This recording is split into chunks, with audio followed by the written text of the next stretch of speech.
aí, pessoal, tudo bem? Quarta temporada do Investimento à Beça já está no ar. Vamos falar bastante sobre economia, investimentos, óbvio, geopolítica. O mundo passa por um momento conturbado e a gente está presente nessa discussão, hein? Aguardo vocês. Abraço! Bom dia, boa tarde, boa noite. Mais um episódio de Investimento à Beça. Hoje com a minha amiga Sônia Consiglo, que vai se apresentar. Prazer. Como é que você está, Sônia? Estou ótima, Hudson. Muito prazer. Feliz em estar com você aqui. Obrigado. Ó, a Sônia está lançando um livro Vivi para Ver. Eu vou pedir para ela falar um pouquinho dela e do livro, tá? Por favor, Sônia, se apresenta um pouquinho para o pessoal conhecer quem é Sônia. E aproveita, por favor, fala do livro. Se quiser falar também do seu anterior, fique à vontade. Vamos lá. Bom, eu sou jornalista, hoje especialista em sustentabilidade, conselheira de administração, e eu vou pegar o título do livro para explicar a minha história, porque hashtag Viver para Ver é uma hashtag que eu usava em redes sociais antes de publicar o livro, porque eu trabalho nessa área, ESG hoje, né, o famoso ESG, mas sustentabilidade há mais de 20 anos, né, numa carreira Você é executiva. pioneira. Na verdade, eu até recebi um reconhecimento da ONU, em 2016, na verdade, como uma das 10 pessoas do mundo naquele ano, primeiro ano do reconhecimento, que trabalham pelo avanço dos ODS. E é S de Pioneer, que é pioneira para os Objetivos de Desenvolvimento Sustentável. Então, eu tive uma carreira aí de mais de 20 anos de área executiva, então montei essa área de sustentabilidade no Itaú, montei na B3, trabalhei na Febraban, voluntária, né, como pelo setor, enfim, 20 anos de carreira executiva. Encerrei esse ciclo em 2020 e agora me dedico a conselho de administração, comitês de sustentabilidade, palestrante, painelista, uma série de atividades em torno do SG, colunista também do Valor Invest, e publiquei esse livro para contar essas histórias. Então, na verdade, são 50 histórias em todas essas Que empresas. legal! É um livro de histórias. Que É um legal. livro Então, de são histórias. 50 histórias cronológicas, não? Ela vem cronologicamente porque eu faço uma linha do tempo com os principais fatos da sustentabilidade no Brasil e no mundo. Então, eu vou fazendo a correlação dessas histórias com a história macro de sustentabilidade e correlaciono também com os ODS. Que legal, hein? Que legal. É uma pena que você não tem exemplar sobrando, hein? Mas ele vai vir e muito rapidamente. Parabéns, Sônia. Obrigada. Parabéns. Bela carreira, bela história, na verdade. Bela história. Obrigada. Vamos começar falando um pouquinho. Você fala que SG é um modelo novo. O que é um modelo para você? Por que ele é novo? Por que ele difere do atual? Olha, Hudson, eu vejo da seguinte forma: a gente ainda vive esse modelo que é predominantemente econômico-financeiro.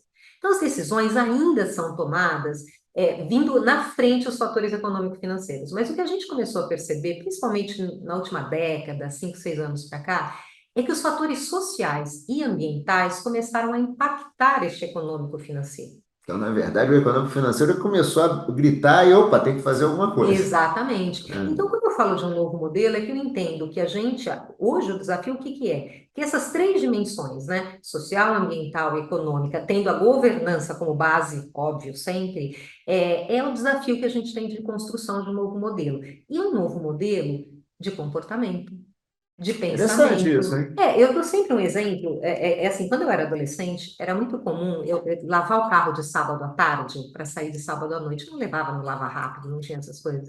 Enquanto Eu ele lembro ensaboava, disso. lembra disso? Então, veja se você lembra, enquanto ele ensaboava o carro, a mangueira de água ficava aberta, jorrando água.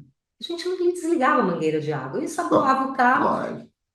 Assim, e eu não era uma pessoa que não me preocupava com o meio ambiente. A vida era assim, tão simples Era quanto assim. isso. Então, quando eu falo do novo modelo, é porque coisas que a gente falava, este mundo já não aceita mais. Comportamentos que a gente tinha hoje são totalmente diferentes. E a gente traz essa lógica para o mundo dos negócios. Então, quando a gente fala, né, quando eu falo assim que os fatores sociais e ambientais impactando o econômico, que desastre ambiental que uma empresa acaba provocando voluntariamente afeta completamente o seu business, riscos sociais, riscos de imagem, de reputação. Então, o novo modelo é assim que eu entendo, Hudson, é assim que Tá. eu explico sustentabilidade ao ESG, é o novo modelo. Na verdade, lembra um pouco aquele caso, lembra da Copa? De um rapaz de Uhum. uma empresa que falou de uma russa que ela não entendeu, tal, tal. Só que a sociedade não aceita mais, né? Não aceita Antigamente mais. podia ser aquele papo de... É papo de sociedade machista. todo mundo ia rir, achar engraçadinho, É, ninguém fala muita coisa, né? é, porque eu acho que hoje a gente chega numa sociedade que respeita mais as pessoas, tem que respeitar mais as É. pessoas, né? E a gente vai vendo esses círculos se fechando, né? E cobrando de você uma nova forma de pensar, dos líderes, uma nova forma de gerir equipes, né? O líder mais Sim. empático, enfim, é um mundo bastante interessante, desafiador também, mas que é um modelo, na minha visão, eu costumo dizer assim, né? Uma agenda estratégica e inadiável. É estratégica mesmo. É estratégica mesmo. E por que que é? Pronto, o meu está Deus sofrendo. Agora parece que esse ano ganhou um momento, que você falou que é uma estrada de 20 anos. Sim, É uma sim. estrada de 20, aliás, persistente, parabéns, né? Uma estrada de 20 anos, né? É verdade. Por que que agora ele ganhou um momento? Olha, eu acho que tem alguns fatores que explicam isso, né? Primeiro, eu vejo que de 5, 6 anos para cá, de novo, os riscos se materializaram.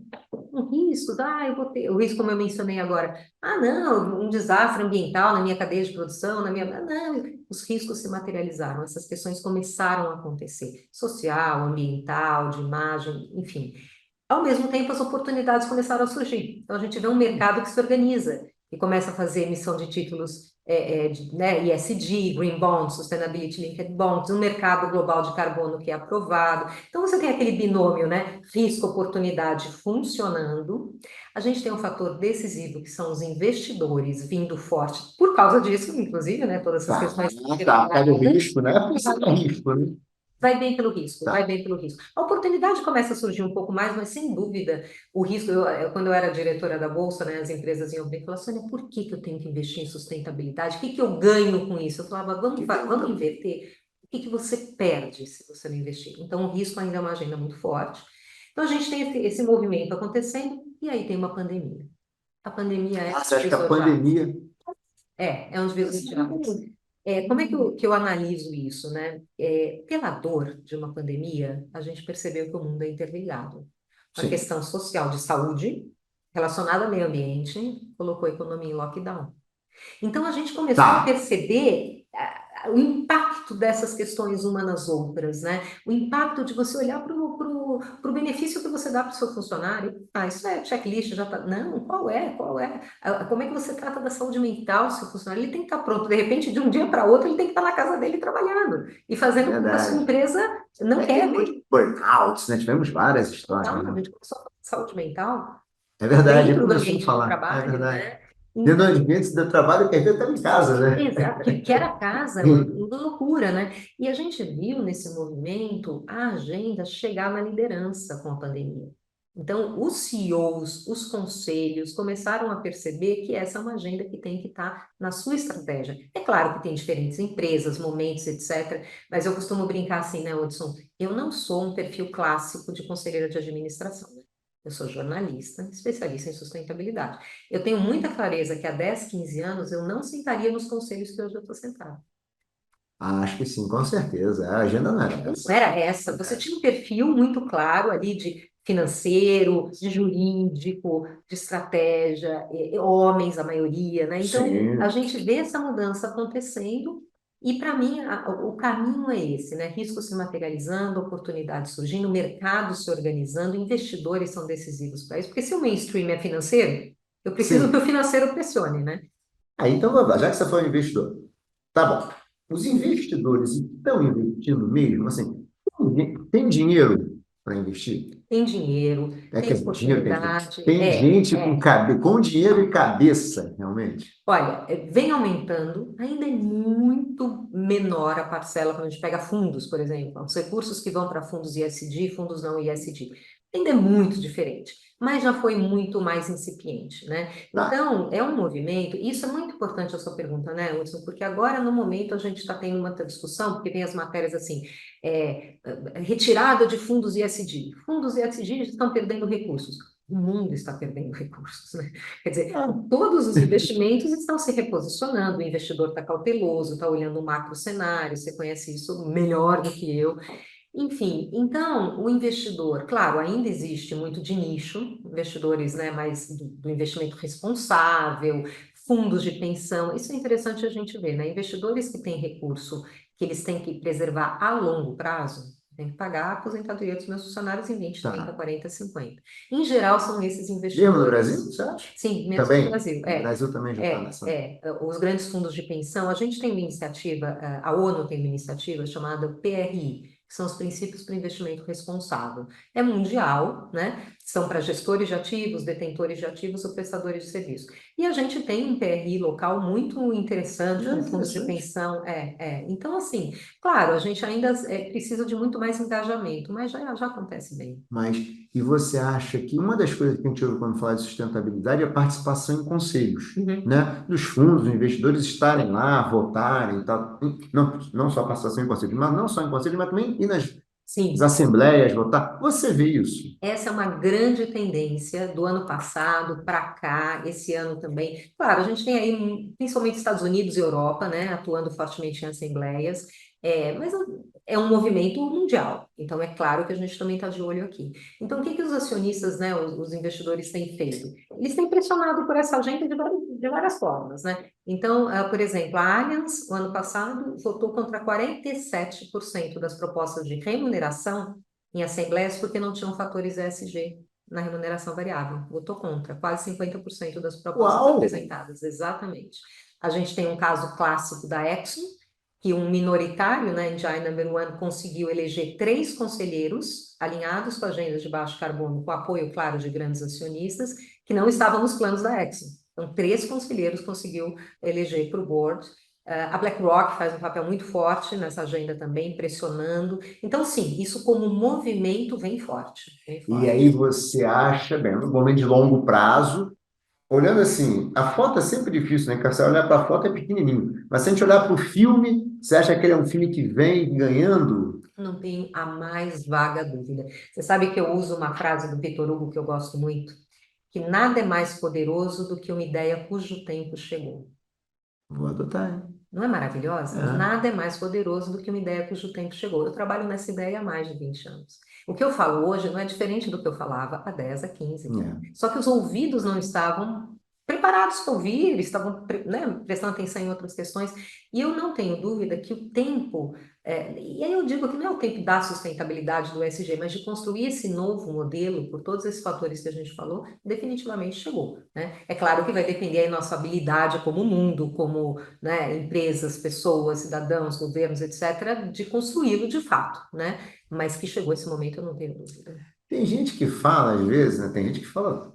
Tinha gente, hoje em dia eu ouço menos, não sei se as pessoas mudaram de cabeça ou estão com vergonha de falar, né? Mas assim, parecia aquela coisa de gente de esquerda antigamente, né? Mas hoje a pauta da ONU, do Financial Standard Board, é uma pauta assim, realmente existe hoje uma consciência e um incentivo, um movimento dessas entidades multilaterais. Existe, né? Eu trago sempre, por exemplo, o Fórum Econômico Mundial, né? Fórum Econômico. Econômico Mundial, falei, uma hora muda de nome, né? Estão lá essas discussões, né? Eles publicam todo ano um relatório de riscos globais, né? Uma semana antes de Davos, que é para basear todas as discussões do que impactará os negócios na próxima década. Ambiental e social sempre nos 5 primeiros posições dos riscos mais perigosos, né, mais fortes e mais prováveis de acontecer. Então, a gente vê essas discussões entrando nesse tipo, G20, FMI, claro, quando você fala em ONU, quando você fala de Banco Mundial, totalmente, essas discussões estão absolutamente colocadas e no nível avançado de discussão, sabe? Não é uma A gente está discussão... falando que assim, época do capitalismo, o Fórum Econômico Mundial já acordou. Totalmente, Já totalmente. acordou. O presidente do Fórum Econômico Mundial, Klaus Schwab, publicou há 2 anos um livro, Capitalismo de Stakeholders, né? Que é o quê? Olhar todos os públicos, nada mais é do que isso. Claro, o meu acionista é fundamental porque eu sou empresa, é óbvio que eu tenho que dar lucro, Sim. senão eu seria É outra filantropia, coisa. né? Senão eu seria mal, exatamente. Mas para dar esse resultado ao acionista, necessariamente eu preciso olhar o impacto na comunidade, o meu fornecedor, o meu cliente, por óbvio, o meu funcionário, enfim, eu tenho que olhar todas as partes interessadas, né, que a gente chama. Klaus Schwab, presidente do Fórum Econômico Mundial. Um outro exemplo, Mark Carney, que foi presidente do Banco Central Canadense em inglês, hoje ele é um enviado da ONU para Ação Climática e Finanças, publicou também um livro chamado Values, E aí ele põe o Szinho do velhos entre parênteses, questionando assim, quais são os valores dessa nossa nova sociedade? Para onde devemos olhar? Então a gente não está falando de um ambientalista, e com todo respeito aos ambientalistas, a gente está falando de pessoas do setor financeiro. Não, a questão do ambientalista é aquela história. Antigamente, há um E era tempinho mesmo. atrás, tipo, tudo de esquerda, esse cara de esquerda, né? Totalmente. Não, e é engraçado, a Eco 92, que foi no Rio de Janeiro, Ixi, em maçã na cara do 1992. governador. Naquela época, eu acho que eu estava na faculdade. Naquela época, eu tive esse pensamento. Eu falei, um monte de eco chato que vai estar no Rio de Janeiro, lá fazendo Você estava na época manifestação. jornalista? Eu acho que devia estar fazendo a faculdade de jornalismo. Ah, E eu não estava ligada nessas questões. E o pensamento era esse. Esse pessoal aí, né, eco chato e tal. Olha só. chegou o momento, né? Chegou o momento. Chegou o momento, chegou o momento. E você acha que as lideranças estão preparadas? Eu te faço a pergunta. Eu tenho aquele grande, digamos assim, eu sou um cético em algumas coisas, que é o seguinte, eu vejo muita gente falar, agora, entre a fala e a ação, vai uma distância muitas vezes enorme. E às vezes o assunto ele não é simples, ele é complexo. Eu fico pensando, por exemplo, um executivo com um pouco mais de estrada, já vem com mindset já, não, né? Ele tem que mudar, ele tem que se convencer de muita coisa e tal. E tem uma galera que está entrando, mas acho que os incentivos econômicos estão muito fortes também. E a pauta SG é mais longa. Aí a pergunta é, você acha que as lideranças estão preparadas hoje? Ainda não, como deveriam. Eu acho que hoje as lideranças estão atentas. Essa pauta entrou na agenda deles. Tipo assim, opa, tem um Preciso negócio, olhar. tem que olhar isso. Preciso olhar para isso, o que não acontecia lá atrás, né? Já diria, isso aí. Não, você cuida. Não era isso, né? Sempre quando as áreas de sustentabilidade que eu liderei, Sônia, então cuida aí. O que você fizer tá bom. Deixa eu ganhar dinheiro aqui. Então, o que eu acho que hoje a diferença, Hudson, que vem muito forte pela pandemia, de novo, ela chacoalhou todos os nossos padrões, as nossas crenças, chacoalhou os negócios, né? Pôs todo mundo em xeque. Então, eles entenderam que isso tem que entrar na agenda. Se estão preparados, eu acho que assim, é uma minoria bem preparada, mas eles estão se preparando. Então, assim, eu tenho ido falar muito, em muito conselho, em muito comitê, alta liderança, presidente, vice-presidentes, vem falar com a gente sobre isso. Então, assim, realmente eles estão querendo se preparar muito bem, que é um avanço espetacular. Não. É um avanço espetacular, que é o que faz a diferença, né? A liderança dá o tom, né? Sim. Vai para cá, vai para lá, então não tenho dúvida. Eu até tenho outro exemplo, eu gosto bastante exemplo, que mostra que eu acho que a liderança está muito atenta. O ano passado eu estava ouvindo uma live de CEOs sobre essas questões ESG. Em determinado momento, um CEO virou e falou assim: essa agenda é muito importante, nós vamos começar a publicar as informações socioambientais. Falei, coitada da área de sustentabilidade, que publica há anos o relatório de sustentabilidade, por exemplo, mas não estava no radar do CEO. Ele até podia saber que o relatório existia, mas ele não entendia a importância desse relatório. Então, acho que a diferença hoje é assim: entenderam a estratégia, agora estão procurando ajuda para se capacitar. Eu tenho usado muito a palavra letramento, aumentar o letramento nessas questões. Tá. E você acha que esse é um movimento que hoje é um. Ok, estão se preparando, mas tem muita divergência? Porque isso é uma coisa que atrapalha, né? Você está numa empresa e tem um cabo de guerra. O cara da produção, por exemplo, não entende. E fica aquela discussão e tal. Os conselhos estão mais avançados que os staffs. Você vê assim, você consegue ter uma ideia? Olha, Quem varia parece que muito. o conselho são pessoas que estão a função do conselho está acima, né? Geralmente assim. E parece que tem pessoas que estão, às vezes, mais de longo prazo, e quem está ali no staff, no dia a dia, que está batendo bumbo, né? Produz, gera receita, é cobrado pelas margens. Varia demais, varia demais. E varia baseado em quê? No entendimento do que a gente está falando. Quando você pega uma área operacional de produção que entendeu, que os líderes ali entenderam e envolveram as equipes, falaram, por que que essa história de carbono vai ser importante para a gente, se não é hoje, vai ser daqui a pouco. Diversidade, por que que a gente está falando de diversidade? Não é só porque é a coisa boa a se fazer, é a coisa certa a se fazer, isso é bom para a empresa, né? Então, varia de acordo com o entendimento dessa agenda. Isso é fundamental. Eu digo assim, não dá para ser consistente para fora se não for consistente. Esse aqui é o negócio, que eu estou no greenwashing, aquela história. Exatamente. Então, não dá. Agora, e isso também vale para conselhos. Tem conselhos que verdadeiramente pressionam o executivo, então, às vezes, o conselho é mais consciente até do que o executivo, às vezes não, e essas questões vão se colocando. Varia demais. O que não varia é o seguinte: empresa que não está olhando para essas questões hoje já é exceção. É exceção. Agora, ela Hum, pode não estar implementando tudo, avançada nas práticas, nas políticas, mas que ela sabe que ela tem que olhar, ela sabe, minimamente, hoje já está lá num plano assim, ó. minimamente. Minimamente já tem no É. plano. Ah, Que é olha, essa história aí? entende esse É negócio, isso aí, isso traz aí. alguma coisa para começar a entender e É por aí, tal. é Tá? por aí. E conta uma coisa, até para uma parte, digamos assim, mais didática. Qual é a importância dessa questão do carbono? Que outro dia, eu acho que foi ontem ou hoje, eu li uma matéria do tipo assim, algum plano para poder compensar, né, 50% do carbono emitido por uma empresa, não sei o quê. Qual é a grande importância do carbono? Porque parece que tem um mercado que surge com carbono. Tem um mercado que E aí eu surge. fico pensando assim, as pessoas entendem? Eu falo, eu não entendo tanto também não. Mas por quê? Assim, o carbono, ele gera realmente esse valor econômico? Porque tem essa história também que o Brasil geraria, não? O Brasil poderia. Uhum. Aliás, é uma pena, né? Parece que a gente está perdendo uma oportunidade enorme, assim, né? É. Mas parece que o Brasil poderia ser um grande player, né? E o que o carbono é importante e como é que o Brasil poderia viabilizar através Uhum. disso? Olha, falando de forma muito macro, né? Também não sou especialista, mas para explicar, né?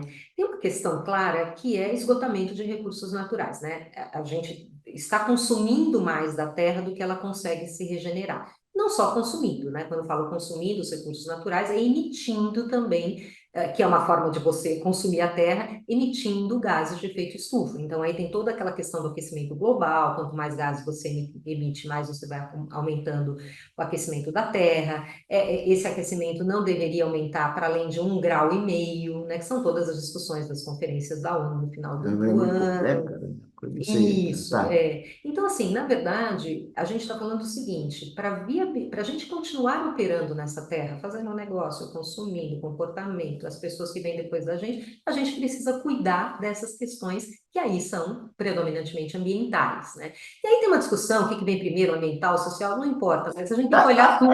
A verdade é que a gente tem que olhar tudo ao mesmo tempo agora, né? E o carbono surge dessas discussões, a ONU, óbvio, puxa muito isso, que é a gente poder criar um mercado global de carbono que ele opere de tal forma que nos torne mais eficientes nas emissões, nas remoções dessas emissões que eu mandei, na compensação dessas emissões de carbono. Então, criar um mercado em cima dessa problemática para ajudar a resolvê-la, Então, o né? capitalismo resolveu. O No fim mercado, o de mercado gerando riqueza. gerando exatamente. Agora, você vê que essas coisas, né?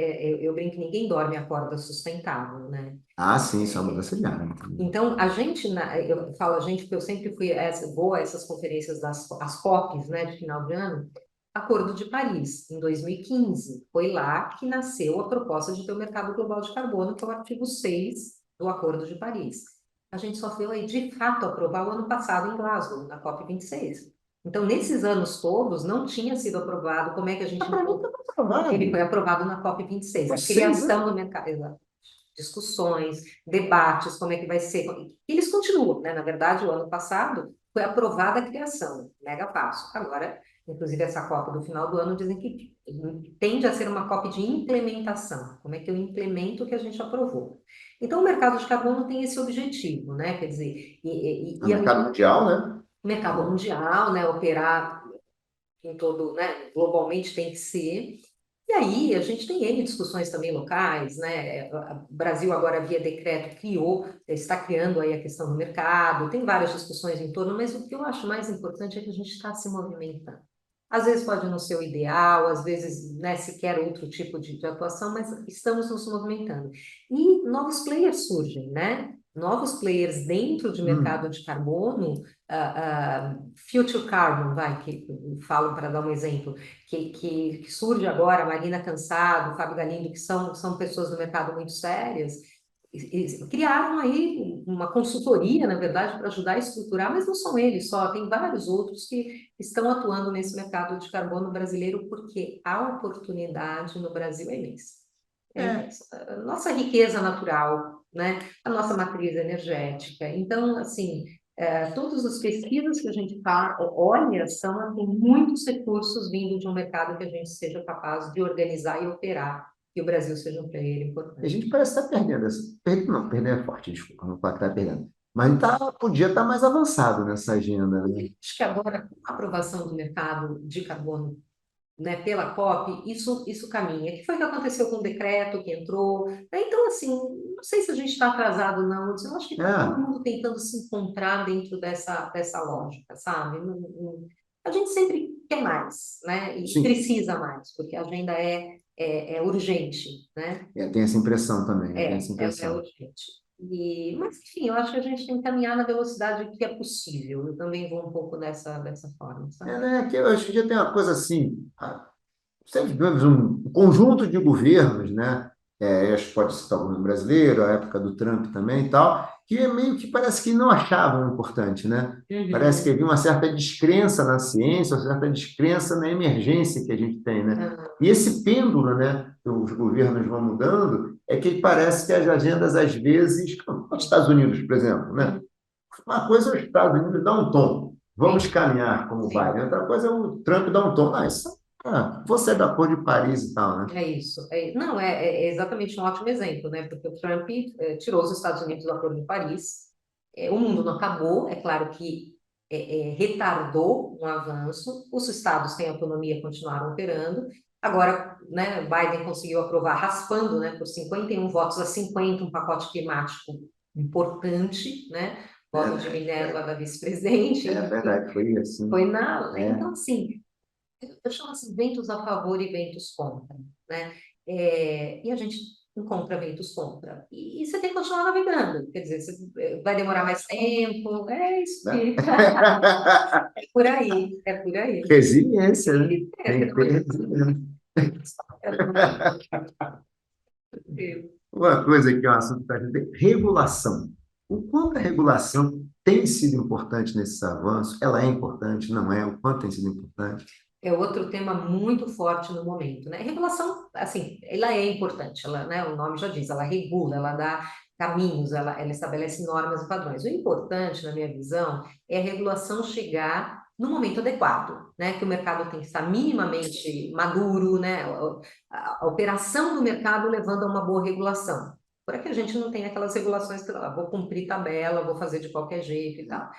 Agora, isso vem acelerando muito, né, na agenda ESG. A gente tem aí um termo que tem sido muito usado, a litigância climática, que Hum, é organizações entrando na justiça contra empresas, né, em função ali de práticas que elas fazem ou deveriam fazer nisso. A Shell também acaba sendo muito vítima disso. O board todo da Shell sendo processado no Reino Unido, Conselho de Administração processando pessoa física, é isso? de uma organização, né, não governamental Ah, relacionada à questão climática, e o argumento é que o Conselho de Administração da Shell não está olhando para as questões de mudança climática a fim de proteger o valor da companhia, ou seja, não está tomando as melhores decisões para que aquela companhia que tem uma atividade sim. crítica possa prosperar e possa continuar. Então, litigância climática é um termo que vem ganhando muito espaço no mundo, no Brasil, muitos processos surgindo. Então, assim, você tem muitos movimentos em torno de regulação, né? Você me perguntou de regulação, eu acabei indo trazendo o exemplo da litigância. E a gente já tem o Banco Central no Brasil, que teve a primeira regulação já há bons anos, né? 4327, CVM também colocando ali, né, no formulário de referência pela Resolução 59 uma série de questões que as empresas têm que dar disclosure. A B3 agora, uma casa que eu tenho muito carinho, né, passei muito tempo lá, agora anunciou um Relatio Explique, né, para questões de diversidade, em conselhos, tá em audiência pública e, Vou até e olhar. e também remuneração executiva, incluindo critérios ESG, né? Então, assim, a gente tem muita coisa, sabe, acontecendo no Brasil. Há muita crítica de que são tímidas, grande parte dessas medidas, né, que deveriam ser mais arrojadas para provocar um avanço mais rápido. Aí é o mercado discutindo, né? Há Sim. opiniões de todos os lados. Mas, enfim, eu acho muito Mas meritório. é o que você falou também, né? Cada coisa tem o seu. Tem a frase lá do Vitor Hugo, É uma vai. frase do Victor Hugo. Né? E uma outra frase que aí eu não sei, porque eu já ouvi falar, que é de Napoleão Bonaparte, de Dom Pedro I, que é vai devagar que eu tô com pressa. Calma, quando a gente tem muita pressa para alguma coisa, quando a gente precisa de alguma coisa, talvez seja um momento que a gente tenha que ter mais ponderação. Acho que basicamente é o que você falou, né? As coisas têm o seu momento e você tem que ir devagarzinho construindo, porque também adianta você tentar empurrar mais rápido. Se tiver passagem, se não der passagem, não adianta. Não adianta. Você tem que ir devagarzinho construindo o caminho. Exatamente. E eu organizei para mim uma lógica que essas coisas vão acontecer por três caminhos: pelo amor, pela dor e pela inteligência. Ah, oba, por É, favor. como é que eu penso isso? O amor, aí falando, né, do mundo empresarial, é um líder que acredita. Eu acredito que eu tenho que atuar por isso, que a minha empresa tem que olhar para o seu propósito, ele acredita nisso. A dor é a perda, né? Perder dinheiro, valor em bolsa, reputação, imagem por uma questão ambiental ou social. Nem acredito nisso, aquilo que a gente falou, mas alguém cuida, no caminho ele vai entender. Estou vendo que meus concorrentes estão ficando melhores do que eu, porque É, estão olhando para isso, então tem que olhar eu tenho também. que olhar nem que seja por isso, para não perder, né? É a perda. Com a inteligência, que é por entender que é para lá que o mundo vai. Então, quanto mais rápido eu for, mais eu me diferencio, menos energia eu gasto. Eu reuni na minha cabeça isso: amor, dor e inteligência. Às vezes você tem o amor junto com a inteligência, que é ótimo, né? Sim. Às vezes você vem pela dor, que venha. Eu acho que É. vendo por qualquer caminho é bem-vindo. É o negócio da água que você falou, né? É uma mudança de hábito, né? Ninguém. Você falou da água, eu me lembrei muito do jogar o papel no chão. Eu Exato. me lembro quando eu estava no ensino fundamental, nossa, você comprava uma bala na hora do recreio, jogava, todo mundo fazia, e ninguém era Todo mundo malvado, fazia. né? O cara era malvado. Exato. Hoje em dia, se você vê alguém jogando uma coisa no chão, você fica Você indignado. fica indignado. Pode, não sei o que, você está viajando na estrada, alguém joga uma garrafa de água Isso. assim, você fica indignado, e antigamente isso era, né? Era comum, era comum. Olha, eu vou dar um exemplo que eu também acho interessante, né? Meu cabelo, né? Cacheado. Eu cresci comprando shampoo e condicionador para cabelo normal. Não tinha tanta opção assim. A Unilever cancelou, a Unilever riscou esse termo de todos os seus É produtos. normal, é verdade. Olha só, isso também não é veja. Não, eles fizeram uma pesquisa e chegaram à conclusão que 56% das pessoas se sentem excluídas com o termo normal. O que é normal para você não é normal para mim. O que é normal? O que é perfeito? O Boticário também tirou a palavra perfeito dos seus produtos. Não Sabia. existe perfeito. É Né? Nascimento da primeira também não sabia. interessante, não é? Porque normal é normal para quem? É. Né? Não sei. Então, esses cuidados, né, com as pessoas, e é lá, mas isso é mimimi, né? Gente, é um mundo que está se transformando, né? Está se E faz transformando. sentido, né? Não, mas o negócio normal que você falou agora, eu nunca parei para Eu, pensar. gente, não, quando eu descobri, quando eu vi essa pesquisa, quando eu vi uma matéria, na verdade, eu falei, olha que interessante, também não conhecia, não. Não é normal, né? Por que é normal? O Cabelo seu normal. cabelo não era normal? O meu não é Então, o que normal? O que é que o que é meu? isso? Isso, é um cacheado, é o que que é normal, Você tem né? o cabelo anormal? Então, anormal, essa é Isso. é impressionante. E vou dar mais um exemplo, que eu acho que é legal para o pessoal que está ouvindo a gente. A palavra criado mudo, ela vem da época da escravidão, quando os criados ficavam do lado das camas dos seus, Ah, né, senhores, velando o sono adoro dos histórias criados. palavras. Então, assim, a maioria das empresas mobileiras já trocaram para mesa de cabeceira. Se você entrar na Amazon e digitar criado mudo, vai vir um textinho. Criado mudo não, esse é um termo com conotação racista, estamos tirando o nosso catálogo, procurar por mesa de cabeceira. Que legal, hein? Fenomenal, né? Que legal, que Fenomenal. legal. Aí uma hora eu estava contando isso num determinado grupo, falando assim, mas a Amazon tem um monte de iniciativa que não é muito legal. Eu falei, gente, a vida nunca vai ser perfeita. Não, Mas, exatamente. nem sei se ela tem, não é essa a questão. Mas o fato educativo que ela pôs ali é fenomenal. Não. Tem um ponto, o Glauber Rocha que falava, né? Não me cobrem a coerência. E ele tinha um ponto, porque a pessoa está em transformação. Uma parte das coisas que eu acreditava mudaram, outras ainda não. Maravilhoso. Não, É isso ele aí. disse, é verdade, eu já andei para esse lado, eu evolui, mas esse aqui eu ainda não consegui. E E, vai, e né? vai andando, É isso você aí. melhora. É isso Você não aí. melhora 100% de um dia para o outro, mas você É melhora. melhor. Né? Mas isso, nesse interessante, essas mudanças de É, cultura é. são assim necessárias, né? E esse negócio você falou de mimimi, é mimimi, porque assim, quem fala que é mimimi é porque de repente Exato, não gente. sofreu com o É, normal, com o é, E perfeito. não tem empatia, né? De perceber que eu não passei por isso, mas alguém passou. Alguém passou. Alguém poderá passar, né? Então é muito sério isso. E isso é competitividade, né? As empresas que fazem isso atraem clientes, né? Atraem consumidores. Olha, um outro dado é estarrecedor, assim, a quantidade de mulheres negras que pararam de comprar produtos porque eles não eram adequados ao seu tom de pele, não conversavam com elas, né? E olha que mercado consumidor você pode perder por não perceber essas coisas. Exatamente, né? Exatamente. Falando disso, e o consumidor? Como é que o consumidor está em relação a isso? Eu tenho lido algumas coisas, parece que os consumidores estão mais atentos, mais combativos, vamos chamar assim.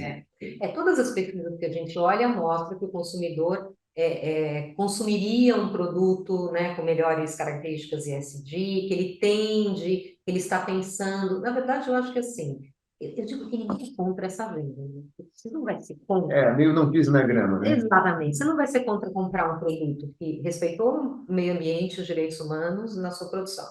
Agora, esbarra em questão socioeconômica, né? A gente ainda tem produtos, esses produtos ainda podem custar mais caro do que seus similares, porque a gente precisa ainda de inovação para baratear linhas de produção, quer dizer, tem uma série de coisas aqui.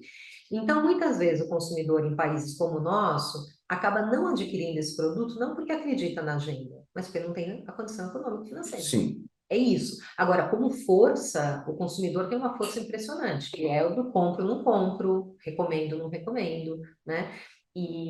Mas aí depende muito, né? A gente tem uma Europa, por exemplo, que é o farol para a gente, né? Nas questões ESG. Tá. Europa é realmente Mais que Estados Unidos? mais Estados Unidos, mais Estados Unidos.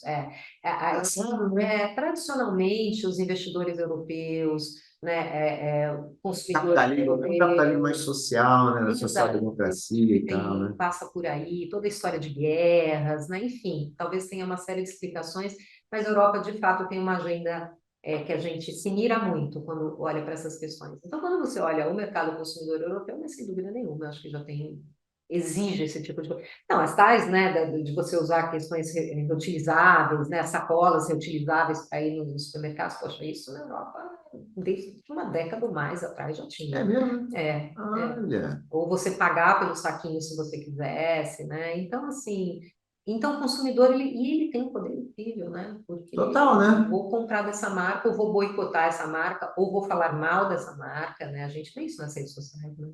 Total, não, e realmente a gente vê algumas iniciativas de vez em quando, algumas empresas que já, você vê, mudou linha de produto. Você acaba de dar exemplo normal, Perfeito. pode ser que já tenha sido alguns consumidores que começaram a rejeitar. E o que está acontecendo? Vai fazer uma pesquisa e descobre que o normal não tinha nada com ele. É isso aí, Pode ser, né? exatamente. Seja um movimento já do consumidor pressionando por essa mudança, né? Porque as empresas são muito focus group, né? Fazem muitas pesquisas ali para entender né, qual é a característica do consumidor.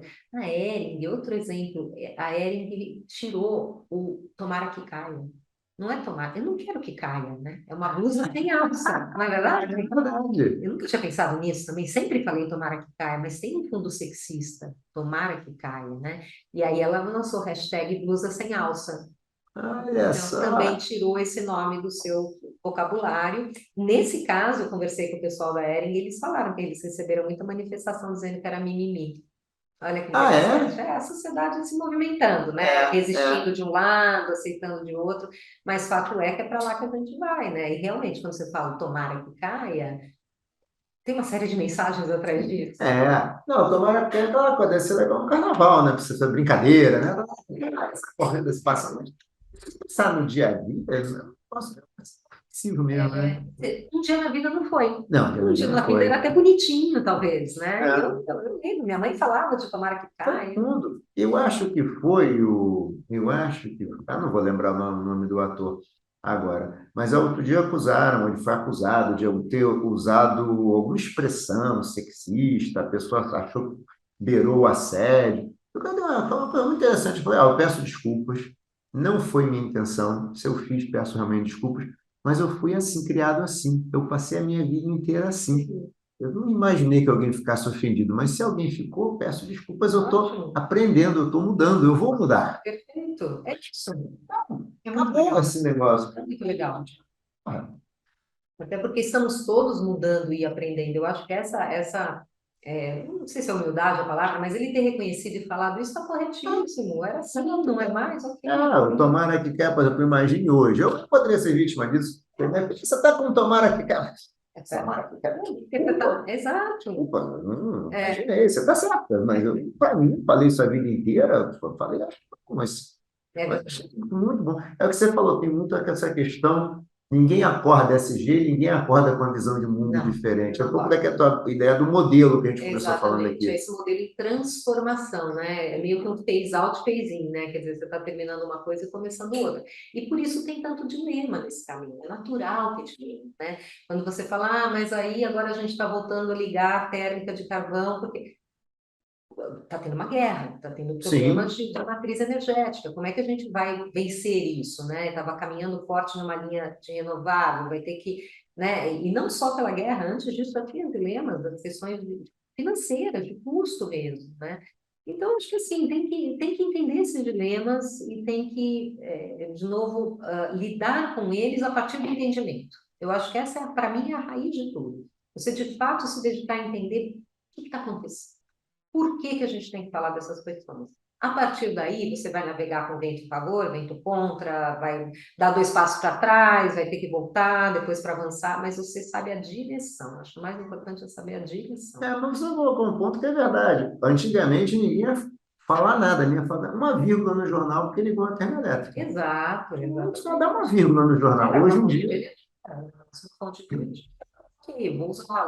Hoje, quanto mais eu uso, mais aumenta o nosso desafio em relação às emissões. E as pessoas marcam posição, né? Marcam posição. Está ligando, não deveria, está ligando, mas quando é que desliga, o que está fazendo para não precisar fazer isso novamente. Legal demais, né? Quer dizer, isso saiu de nicho, né? Se tornou uma preocupação mais geral. Não, é mais geral, né? Mais geral. Bem, a gente está caminhando para o final, Sônia, então eu vou fazer uma pergunta assim, para dar uma ideia para o nosso público. O que você acha que são tendências assim para o mundo?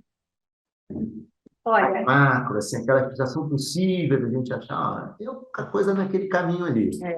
Eu acho que assim, a gente precisa de muita inovação nesse meio, né? Porque é aquela coisa de que não dá para ter solução do século XX para desafio do século XXI. Eu acredito que a gente vai ter muita novidade vindo da ponta de inovação, isso é importante, né?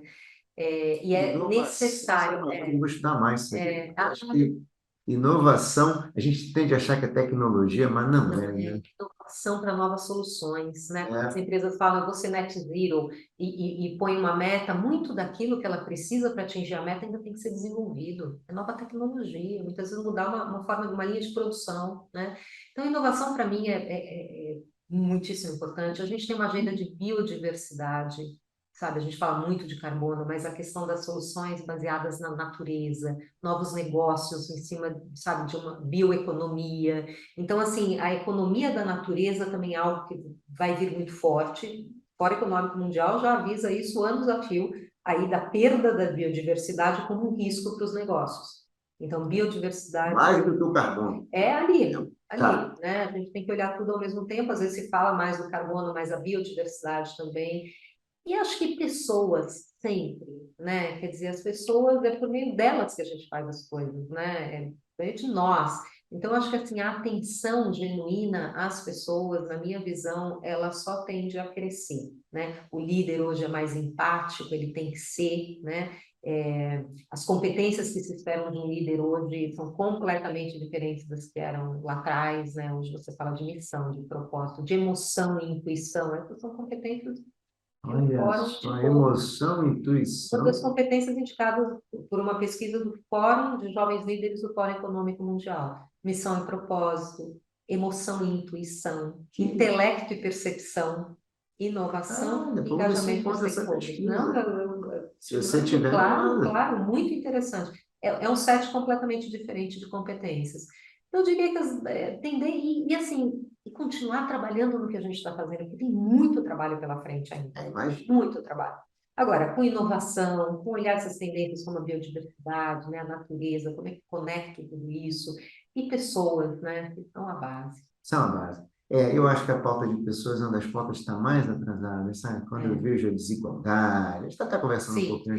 Quando eu vejo desigualdade, as próprias remunerações, né, tem dado muita discussão, né? Será uns gaps de remuneração entre a base da pirâmide, não é mesmo, empresa, né? E os executivos estavam assim, não é possível. A gente tem muita desigualdade, piorou com a pandemia, E aí o papel do governo nesse sentido é muito importante, né, das políticas públicas, né, de dar escala para soluções, porque, no fim, o setor privado brasileiro é maravilhoso, avançado, mas cada um tem o seu papel, e aí quem tira o papel do poder público de gerar políticas, né, Não, e para combater... não é para tirar, né? Acho que cada um no seu Cada um no quadrado. seu quadrado. Por Ah, isso que a gente espera quadrado. muito, né, dessas soluções aí para a fome, né, para a pobreza, também vindo de políticas públicas, principalmente vindo de políticas públicas. Com certeza. Bem, Sônia, queria te agradecer, queria pedir para você deixar uma palavra no final, pelo jeito, seu speech de esperança, que é tão bacana. Não, agradecer, adorei o papo, de somar, a gente ficaria aqui um tempão, né? Eu acho que é isso, eu falei muito aqui das frases que eu acredito, e eu acho que assim, eu sou da turma do copo meio cheio, né? A gente sempre pode olhar o copo se ele está cheio de água, né? Se ele estiver pela metade, ou ele está cheio de água, ou ele está vazio, ou ele está meio cheio, meio... Eu sou do meio cheio, eu acho que a gente está mais perto do que longe de fazer essas agendas acontecerem. Agora é isso, vamos continuar navegando, né? E eu acho que positivismo sempre. Tá certo. Sônia, muito obrigado. Foi um Muito prazer obrigada. conversar Prazer foi contigo. meu, viu? Obrigado, hein? Obrigada. Tchau, tchau, gente. Grande abraço.